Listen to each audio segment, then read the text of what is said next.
നമസ്കാരം. അധ്യാത്മരാമായണം തുടരുകയാണ്. ഇന്ന് ആരണ്യകാണ്ഡത്തിൽ ഖരവധം, ശൂർപ്പണഖാ വിലാപം, രാവണമാരീച സംവാദം എന്നീ പംക്തികളാണ് പറയാൻ പോകുന്നത്.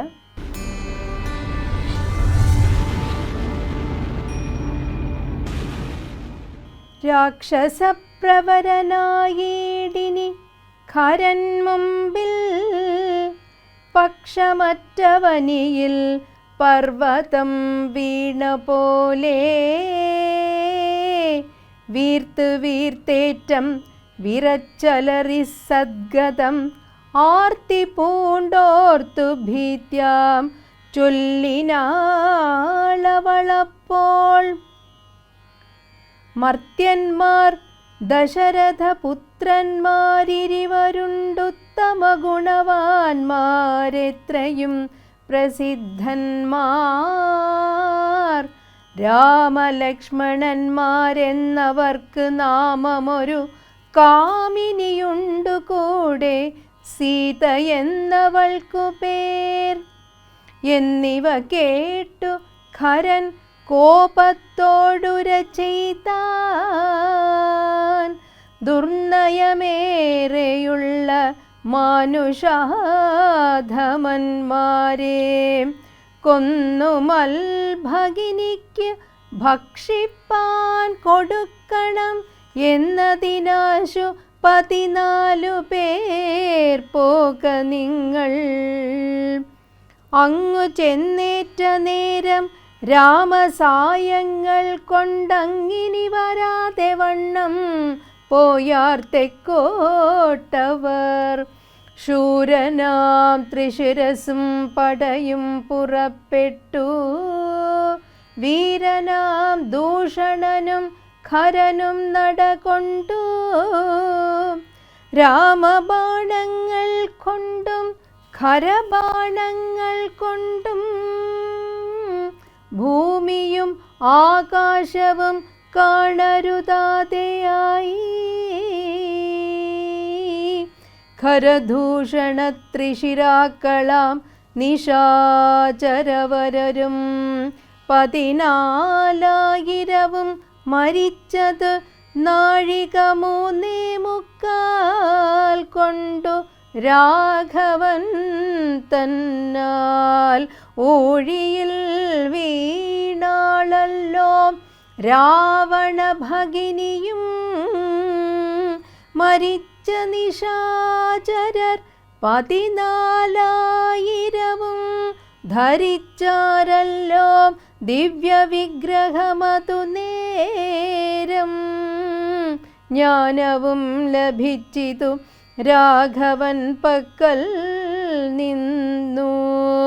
മാനസേ പുരരേവരും അതു നേരം രാമനെ പ്രദക്ഷിണം ചെയ്തുടൻ.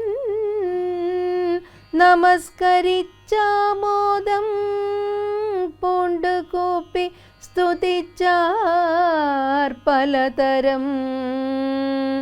നമസ്തേ പാദാംബുജം രാമ ലോകാഭിരാമ. സമസ്ത പാപഹരം സേവാഭീഷ്ടപ്രദം.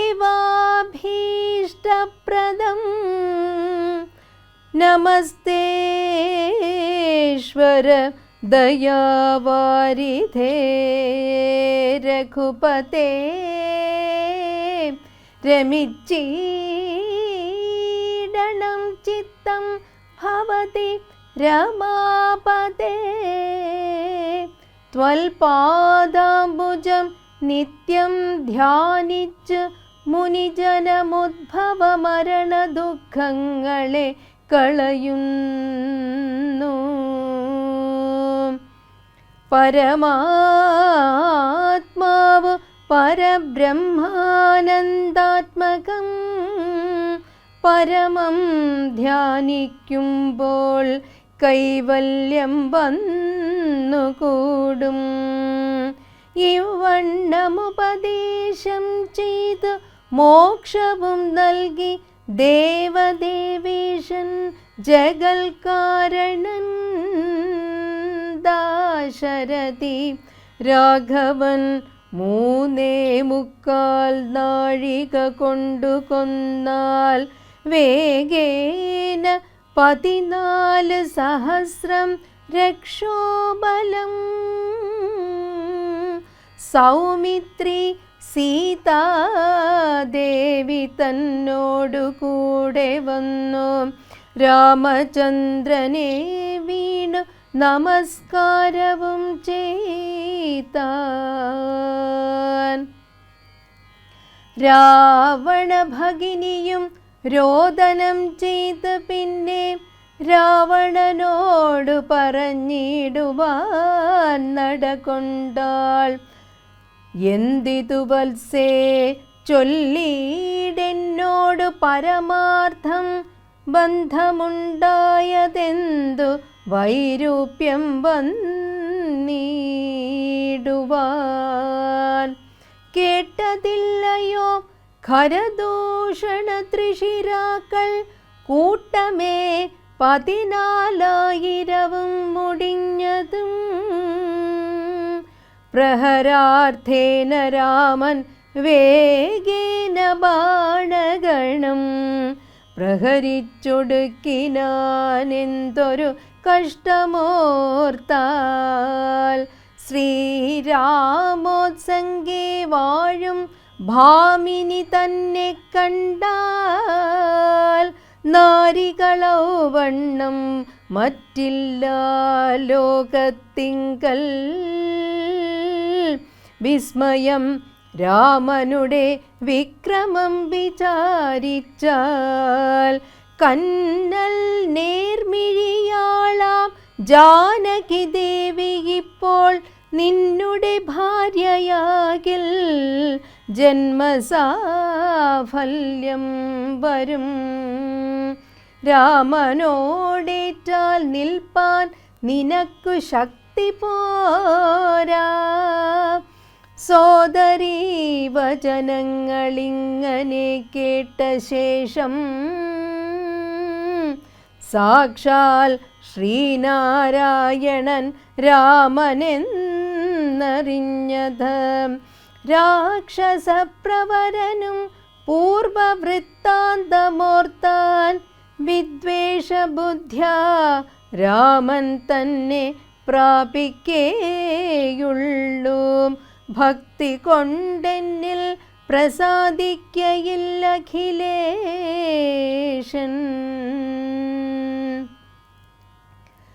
തേരതിലേറിയിടിനാൻ ദേവസഞ്ചയവൈരി മാരീചാശ്രമം പ്രാപിച്ചിടിനാനതിദ്രുതം. രാമലക്ഷ്മണന്മാരെന്നിരുവരിതു കാലം കോമളഗാത്രിയൊരങ്കനാരത്നത്തോടും ദണ്ഡകാരണ്യെ വന്നു വാഴുന്നിതവർ. തൽപ്രാണേശ്വരിയായ ജാനകി തന്നെ ഞാനും ഇപ്പോഴേ കൊണ്ടിങ്ങു പോന്നിടുവനതിന്നു നീ. ഹേമവർണം പൂണ്ടൊരു മാനായി ചെന്നടവിയിൽ കാമിനിയായ സീതയെ മോഹിപ്പിക്കണം. രാമലക്ഷ്മണന്മാരെ അകറ്റി ദൂരത്താക്കൂ. വാമഗാത്രിയെ അപ്പോൾ കൊണ്ടു ഞാൻ പോന്നിടുവൻ.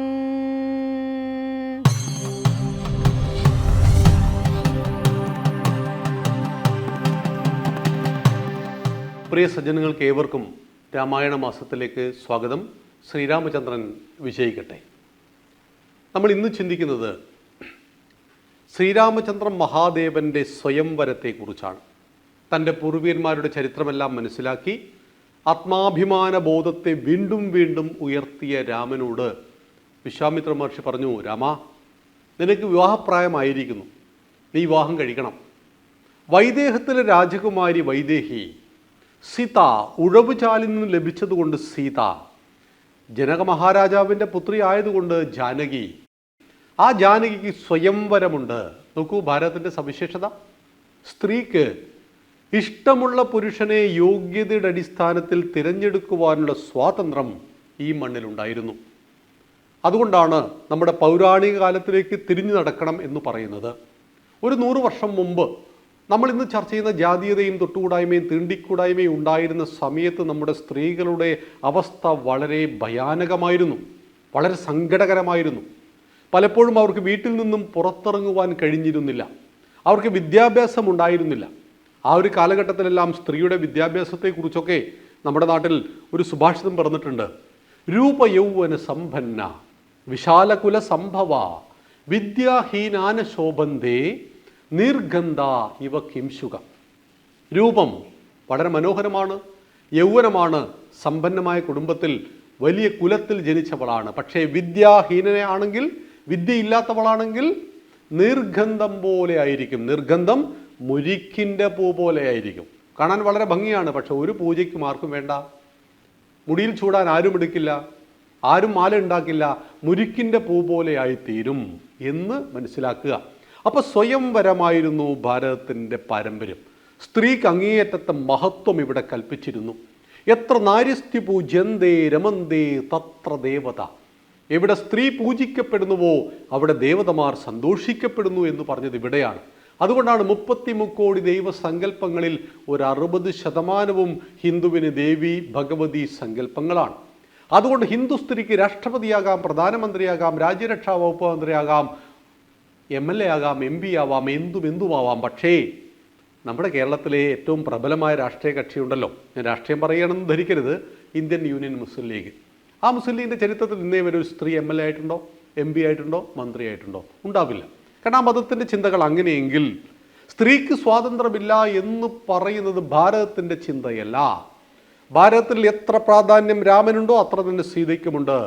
എത്ര പ്രാധാന്യം മഹാഭാരതത്തിൽ ധൃതരാഷ്ട്രക്കുണ്ടായിരുന്നു അത്ര തന്നെ ഗാന്ധാരിക്കുമുണ്ട്. പാണ്ഡുവിന് എത്ര പ്രാധാന്യമുണ്ടോ അത്ര തന്നെ പ്രാധാന്യം, അതല്ലെങ്കിൽ അതിലേറെ പ്രാധാന്യം കുന്തി ദേവിക്കുണ്ടായിരുന്നു. അതുകൊണ്ടാണ് 16 സ്ത്രീരത്നങ്ങളെക്കുറിച്ച് നമ്മുടെ കുട്ടികൾ പഠിക്കണം ചെറിയ പ്രായത്തിൽ എന്ന് പറയുന്നത്. അരുന്ധതി, അനസൂയ, സാവിത്രി, ജാനകി, സതി, ദ്രൗപദി, കണ്ണകി, ഗാർഗി, മീരാ, ദുർഗാവതി തഥാ ലക്ഷ്മീരഹല്യ, ചെന്നമ്മ, രുദ്രമാംബ, സുവിക്രമ, നിവേദിത, ശാരദാദേവി, പ്രണമ്യ, മാതൃദേവത എന്ന് പറയുമ്പോൾ ഈ 16 സ്ത്രീരത്നങ്ങളെക്കുറിച്ച് ഭാരതം പഠിപ്പിച്ചിരുന്നു എന്ന് മനസ്സിലാക്കണം. അതുകൊണ്ട് സ്ത്രീക്ക് സ്വയംവരം നിശ്ചയിച്ച ആ നാട്ടിൽ രാമന് സ്വയംവരത്തിൽ പങ്കെടുക്കുവാൻ വേണ്ടി വിശ്വാമിത്ര മഹർഷി രാമലക്ഷ്മണന്മാരെ വൈദേഹത്തിലേക്ക് കൊണ്ടുപോയി. അവിടെ ജനക മഹാരാജാവ് പറഞ്ഞു, എൻ്റെ മകളെ കല്യാണം കഴിക്കണമെങ്കിൽ ജാതകം നോക്കണമെന്നൊന്നും എനിക്ക് നിർബന്ധമില്ല, മറിച്ച് എൻ്റെ മകളെ കല്യാണം കഴിക്കുന്നവന് യോഗ്യത ഉണ്ടായിരിക്കണം. ആ യോഗ്യത ഇതാണ്, ഞാൻ ശൈവഛാപം ഇവിടെ വെച്ചിട്ടുണ്ട്. ഇത് എടുത്ത് ഉയർത്തി കുലച്ച് പൊട്ടിക്കുന്നവന് എൻ്റെ മകളെ കല്യാണം കഴിച്ചു കൊടുക്കും. ഇതായിരുന്നു രാജാവ് പറഞ്ഞത്. പലരും വന്നു, ആർക്കും അത് ഉയർത്താൻ പോലും കഴിഞ്ഞില്ല. രാമൻ അവിടത്തേക്ക് കടന്നു വരുന്നു, അനായാസന ഇടത് കൈകൊണ്ട് ശൈവചാപത്തെ എടുക്കുന്നു, വലത് കൈകൊണ്ട് ഞാൻ വലിച്ചു കെട്ടുമ്പോൾ ശൈവചാപം 2ആയി ഒടിയുന്നു. ഇത് കേട്ട് സീതാദേവി വരുന്നു. ആ കോമളഗാത്രനെ കണ്ട് അതീവ സുന്ദരിയായ സീതയും അതീവ സുന്ദരനായ രാമനും വിവാഹിതരാകുന്നു. വരണമാല്യം രാമൻ്റെ കഴുത്തിൽ ചാർത്തി. അന്നു മുതൽ രാമൻ സീതാരാമനായി മാറുന്നു, സീതാറാം ആയി മാറുന്നു. അപ്പോഴാണ് ജനക മഹാരാജാവ് പറയുന്നത്, ഞങ്ങളുടെ കൊട്ടാരത്തിൽ 3 പെൺകുട്ടികൾ കൂടെയുണ്ട്. ദശരഥ മഹാരാജാവിനോടാണ് പറയുന്നത്, അങ്ങയുടെ കൊട്ടാരത്തിൽ 3 ആൺമക്കൾ കൂടെ ഉണ്ടല്ലോ, നമുക്ക് ഈ കുടുംബത്തിൽ നിന്ന് അങ്ങയുടെ കുടുംബത്തിലേക്ക് കല്യാണം കഴിച്ചുകൂടെ? അങ്ങനെ വൈദേഹത്തിലെ 4 രാജകുമാരിമാരെ അയോധ്യയിലെ 4 രാജകുമാരന്മാർ കല്യാണം കഴിച്ച മഹത്തായ വിവാഹം. ആ വിവാഹം കഴിഞ്ഞ് അവരെല്ലാവരും സന്തോഷത്തോടുകൂടി ദശരഥ മഹാരാജാവിനൊപ്പം അയോധ്യയിലേക്ക് തിരിച്ചു പോകുമ്പോൾ വഴിയിൽ അവരെ ഒരാൾ ബ്ലോക്ക് ചെയ്തു. സാക്ഷാൽ പരശുരാമൻ. ആ സമയത്ത് പരശുരാമനും ശ്രീരാമനും തമ്മിലുള്ളൊരു സംവാദമുണ്ട്. പലപ്പോഴും വികാരങ്ങൾ കടിമപ്പെട്ട് സംസാരിക്കുന്ന പരശുരാമൻ, വൈകാരിക ഭാവത്തെ തളച്ചു നിർത്തുവാൻ കഴിയാത്ത പരശുരാമൻ. ആ പരശുരാമനോടുള്ള രാമൻ്റെ പ്രതികരണം, ശ്രീരാമൻ്റെ പ്രതികരണം വളരെ നയപൂർവമായിരുന്നു, തത്വചിന്താപരമായിരുന്നു, വളരെ വിനയത്തോടും ബഹുമാനത്തോടും കൂടിയുള്ളതായിരുന്നു. ആ സംവാദങ്ങൾക്കൊടുവിൽ പരശുരാമൻ സൂക്ഷിച്ചു നോക്കിയപ്പോൾ മനസ്സിലാകുന്നു, ഞാനും ഈ രാമനും രണ്ടല്ല, ഞങ്ങളെല്ലാം 2 ഭാവത്തിൽ വന്നു ഒരേ ലക്ഷ്യത്തിനു വേണ്ടി. ധർമ്മത്തിൻ്റെ ആത്യന്തികമായ സംരക്ഷണത്തിനു വേണ്ടി ഞാനും രാമനും ഒക്കെ അവതരിച്ചിരിക്കുന്നു ഈ മണ്ണിൽ എന്ന് മനസ്സിലാക്കിയ പരശുരാമൻ തൻ്റെ കയ്യിലുണ്ടായിരുന്ന വൈഷ്ണവ ചാപത്തെ ശ്രീരാമ മഹാദേവൻ്റെ കയ്യിലേൽപ്പിച്ച് ദീർഘതപസ്സിനായി കാനനത്തിലേക്ക് പോകുന്നതോടുകൂടി പ്രിയ സജ്ജനങ്ങളെ ബാലകാന്ഡം അവസാനിക്കുന്നു. ബാലകാന്ഡമാണ് രാമായണത്തിലെ ഒന്നാമത്തെ കാണ്ഡം. ബാലന്മാരായ രാമൻ്റെ, ലക്ഷ്മണൻ്റെ, ഭരതൻ്റെ, ശത്രുഘ്നൻ്റെ ജീവിതത്തിലൂടെയുള്ള യാത്രയാണ് ബാലകാന്ഡം. അവരുടെ വിവാഹം അതിൽ പ്രധാനമായിരുന്നു. ഏറ്റവും അർഹരായിട്ടുള്ള യുവതികളെ കണ്ടെത്തി അവരെ സ്വയംവരത്തിലൂടെ സ്വായത്തമാക്കി ധർമ്മത്തിനും സത്യത്തിനും വിരുദ്ധമായ ഒരു കർമ്മവും ചെയ്യാതെ മക്കളെ വളർത്തി വലുതാക്കുവാൻ കഴിയുന്ന ദശരഥൻ്റെയും കൗസല്യാദേവിയുടെയും കൈകേയിയുടെയും സുമിത്ര മഹാദേവിയുടെയും ചരിത്രം കൂടിയാണ് ബാലകാന്ഡം. മക്കൾ വളരുമ്പോൾ അസ്ത്രശസ്ത്ര വേദ പഠനം, ആയുധാഭ്യാസങ്ങൾ, ശാരീരിക ആയോധന കലകൾ ഉണ്ടാവണം. അതുപോലെ ആത്യന്തികമായ അറിവും അവർക്കുണ്ടാവണം. നമ്മുടെ കുഞ്ഞിനെ നമ്മൾ 10ാമത്തെ വയസ്സിൽ നീന്താൻ പഠിപ്പിച്ചു. അവൻ 50 വർഷം നീന്തിയില്ല. 60ാമത്തെ വയസ്സിൽ ഒരു കുളത്തിൽ വീണുവെങ്കിൽ നീന്താൻ പറ്റുമോ ഇല്ലയോ? തീർച്ചയായിട്ടും നീന്താൻ പറ്റും. അതിൻ്റെ പേരാണ് വിജ്ഞാനം. ജീവിതത്തിൽ ഒരിക്കൽ പഠിച്ചാൽ മറന്നു പോകാത്തത്, ജീവിതാന്ത്യം വരെ കൂടെ ഉണ്ടാകുന്നത്. നമ്മെ കടിക്കുവാൻ ഒരു പേപ്പട്ടി ഓടി വരികയാണ്. ഒരു 50 മീറ്റർ അരികിൽ പേപ്പട്ടി എത്തിയിട്ടുണ്ട്. നമ്മൾ കെമിസ്ട്രിയും ഫിസിക്സും ബയോളജിയും പഠിച്ചിട്ടുണ്ട്. ക്ലാസ്സിലെല്ലാം A+ തന്നെയായിരുന്നു. പക്ഷേ ഇപ്പോൾ പേപ്പട്ടി കടിക്കുമെന്നെ, യഥാകാലത്ത് ചികിത്സിച്ചില്ലെങ്കിൽ പേ പിടിച്ചു മരിക്കും. അപ്പോൾ പേപ്പട്ടി കടിക്കാൻ വരുമ്പോൾ എൻ്റെ ജീവിതത്തിൽ എനിക്ക് ഉപകരിക്കുന്നത് എന്താണ്? ഒന്നുകിൽ പേപ്പട്ടിയേക്കാൾ വേഗതയിൽ ഓടാൻ കഴിയണം. അതിന് മനസ്സിന് ശക്തി ഉണ്ടാകണം. മനസ്സിന് ശക്തിയില്ല എങ്കിൽ കാല് ചലിക്കില്ല, കാല് വിറച്ചു പോകും. അല്ലെങ്കിൽ തൊട്ടടുത്ത മരത്തിൽ കയറുവാൻ കഴിയണം, അല്ലെങ്കിൽ തൊട്ടടുത്ത കുളത്തിൽ ചാടി രക്ഷപ്പെടാൻ കഴിയണം.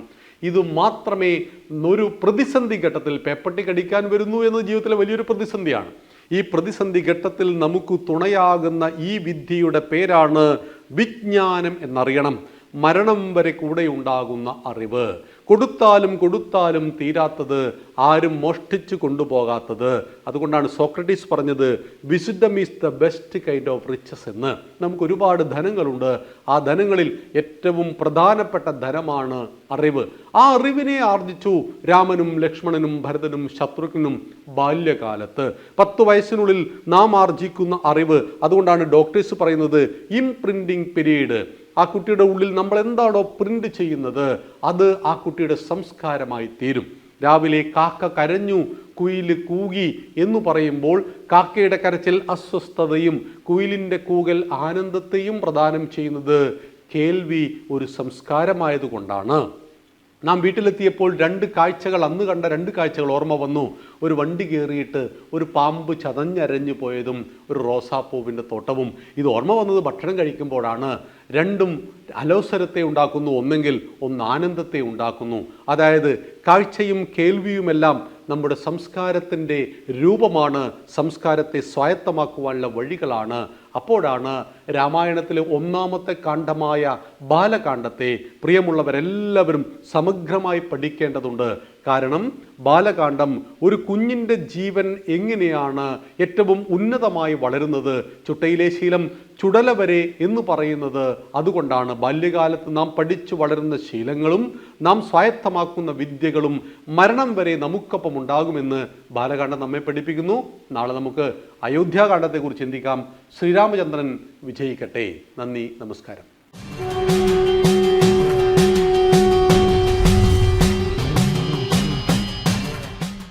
രാമായണ മാസത്തിലെ നാലമ്പല ദർശനത്തിൽ 2ാമത്തെ ക്ഷേത്രമാണ് ഇരിങ്ങാലക്കുട കൂടൽമാണിക്യം ക്ഷേത്രം. ഭരതപ്രതിഷ്ഠയുള്ള ക്ഷേത്രത്തിലെ ഐശ്വര്യം നുകരാൻ വേണ്ടി ഈ കാലയളവിൽ നിരവധി ഭക്തരാണ് സംഗമേശന്റെ സന്നിധിയിലേക്ക് എത്തുന്നത്.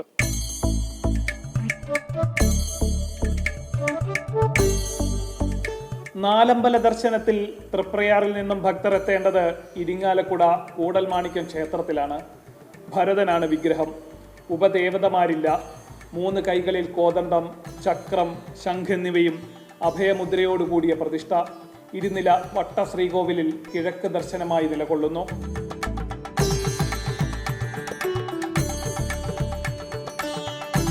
പ്രതിഷ്ഠ ഭരതന്റേതെങ്കിലും പൂജകൾ മഹാവിഷ്ണുവിനാണ്. വിഗ്രഹത്തിൽ കണ്ട മാണിക്യകാന്തി പരിരക്ഷിക്കാൻ കായംകുളം രാജധാനിയിൽ നിന്നും കൊണ്ടുവന്ന മാണിക്യം വിഗ്രഹത്തിനടുത്ത് വെച്ചപ്പോൾ അത് വിഗ്രഹത്തിൽ ലയിച്ചു ചേർന്നു എന്നാണ് ഐതിഹ്യം. അന്ന് മുതലാണ് കൂടൽമാണിക്യം ക്ഷേത്രം എന്നറിയപ്പെടുന്നതത്രേ. പൂജകൾക്ക് ചന്ദനത്തിരിയും കർപ്പൂരവും ഉപയോഗിക്കില്ല. ഉപദേവതയില്ല, ദീപാരാധനയില്ല. വിഷ്ണു ക്ഷേത്രമെങ്കിലും പ്രദക്ഷിണം ശിവനെ പോലെ അപൂർണം. ഇങ്ങനെ സംഗമേശന് ചിട്ടവട്ടങ്ങളിൽ പോലും പ്രത്യേകതകൾ ഒട്ടനവധി. 3 പൂജകൾ. കാലത്ത് യഥാർത്ഥ പൂജ പറയും, പിന്നെ ഉച്ചയ്ക്ക് ഉച്ചപൂജ, പിന്നെ രാത്രി അത്താഴപൂജ മാത്രമേ ഉള്ളൂ.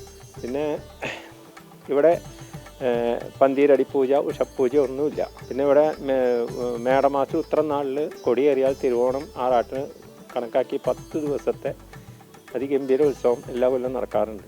6 തന്ത്രിമാരുള്ള കേരളത്തിലെ ഏക ക്ഷേത്രം കൂടെയാണ് കൂടൽമാണിക്യം. പുറപ്പെടാശാന്തിയാണ് ഇവിടെയുള്ളത്. താമരമാലയും വഴുതനങ്ങ നിവേദ്യവും മീനൂട്ടുമൊക്കെ ഇവിടെ പ്രധാന ചടങ്ങുകളാണ്. താമരപ്പൂമാല ഭഗവാന് കൂടുതൽ പ്രിയമാണ്.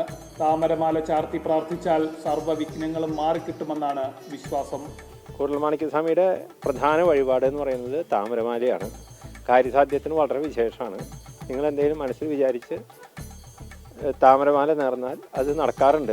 മഴ മാറാനും അങ്ങനെ പലതിനും കാര്യസാധ്യം എന്നാണ് ഇതിന് പറയാം.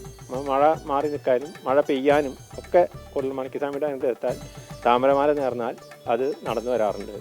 ക്ഷേത്രത്തിൽ ഉപദേവതകളില്ലെങ്കിലും തിടപ്പള്ളിയിൽ ഹനുമാനും വാതിൽമാടത്തിൽ തെക്കും വടക്കും ദുർഗയും ഭദ്രകാളിയും ഉണ്ടെന്നാണ് സങ്കല്പം. താമരയും തെച്ചിയും തുളസിയും മാത്രമേ ക്ഷേത്രത്തിൽ പൂജയ്ക്കായി ഉപയോഗിക്കാറുള്ളൂ. തിടപ്പള്ളിയിൽ അവിലും പൂവൻപഴവും നേദ്യമുണ്ട്.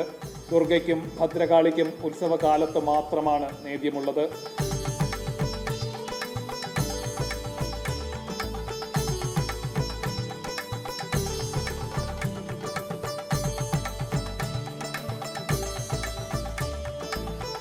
ക്ഷേത്രത്തിലേക്ക് എത്തുമ്പോൾ വലിയ ഉണർവോട് കൂടിയാണ് തങ്ങൾ ഇവിടെ കാണുകയും കേൾക്കുകയും പ്രാർത്ഥിക്കുകയും ചെയ്യുന്നതെന്ന് ഭക്തർ പറയുന്നു. ഇവിടെ തൊഴുതാൽ വേറെ എല്ലായിടത്തും തൊഴുത ഒരു ഫലം കിട്ടും. കാരണം തളിപ്പറമ്പ് ഗ്രാമക്കാരനായ ഒരു സന്യാസി ബ്രാഹ്മണൻ അദ്ദേഹത്തിൻ്റെ കുടുംബക്ഷേത്രത്തിലേക്ക് സർവ്വദേവതാ സാന്നിധ്യം എന്ന് വിചാരിച്ച് കേരളത്തിലെ മഹാക്ഷേത്രങ്ങളിൽ നിന്നൊക്കെ ചൈതന്യങ്ങൾ ആവാഹിച്ചു. ഇവിടെ വന്ന് ചൈതന്യം ആവാഹിച്ച് പുറത്തു കിടക്കുമ്പോൾ ശംഖ് ഹനുമാൻ്റെ സാന്നിധ്യം ഉള്ളതുകൊണ്ട് ആ ശംഖ് ഇവിടെ തകർന്ന് അതിലുള്ള എല്ലാ ഈശ്വര ചൈതന്യവും ഇവിടെ ലയിച്ചു ചേർന്നു. അങ്ങനെ സംഗമേശ്വരൻ എന്ന പേര് അദ്ദേഹത്തിന് ലഭിച്ചു. എല്ലാ ദേവതകളുടെയും സാന്നിധ്യം ഇവിടെ ഉണ്ട്. എങ്കിൽ കൂടി ഇവിടെ ഭഗവാൻ നടത്തുന്നത് വൈഷ്ണവ പൂജയാണ്. പുരാതന കാലത്ത് ഇതൊരു ജൈനക്ഷേത്രമായിരുന്നുവെന്നും പറയപ്പെടുന്നു. കൂടൽമാണിക്യം എന്ന പേരിൽ പല ഐതിഹ്യങ്ങളുമുണ്ട്. ജൈന സന്യാസിമാരെ മാണിക്യൻ എന്ന സംജ്ഞയിൽ ചേർത്ത് വിളിച്ചിരുന്നു. കൂടൽ എന്നത് പണ്ടുകാലത്ത് 2 നദികൾ സംഗമിച്ച പ്രദേശമായതിനാലാണ് ആ പേര് വന്നതെന്നും കരുതപ്പെടുന്നു. ഒപ്പം മാണിക്യക്കല്ല് വിഗ്രഹത്തിൽ ലയിച്ചു ചേർന്നിട്ടുള്ളതായും പറയപ്പെടുന്നു. ക്ഷേത്രത്തിന് ചുറ്റും 4 വലിയ കുളങ്ങളുണ്ട്. ക്ഷേത്രത്തിനുള്ളിലെ ഈ കുളം കുലീബിനി തീർത്ഥമെന്നും പറയപ്പെടുന്നു. ക്ഷേത്രത്തിലെ ആവശ്യങ്ങൾക്ക് മാത്രമേ ഇതിലെ വെള്ളം ഉപയോഗിക്കാറുള്ളൂ.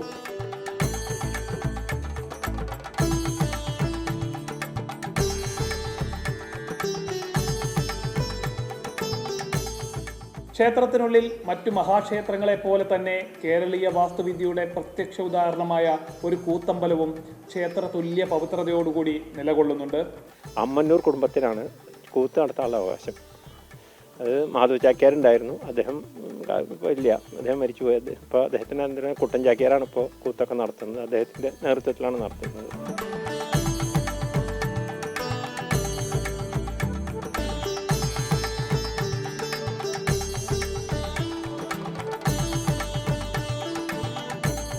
ഏറെ സവിശേഷതകളുള്ള സംഗമേശ്വരന്റെ സന്നിധിയിലേക്ക് ഇതര സംസ്ഥാനങ്ങളിൽ നിന്നടക്കം ആയിരക്കണക്കിന് തീർത്ഥാടകരാണ് ഓരോ ദിവസവും എത്തുന്നത്. രാമായണ മാസ കാലയളവിൽ നാലമ്പല ദർശന വേളയിൽ മറ്റ് പൂജകളൊന്നുമില്ലെങ്കിലും ദർശന സമയം അല്പം കൂടി കൂട്ടുക മാത്രമാണ് ഉണ്ടാവുക.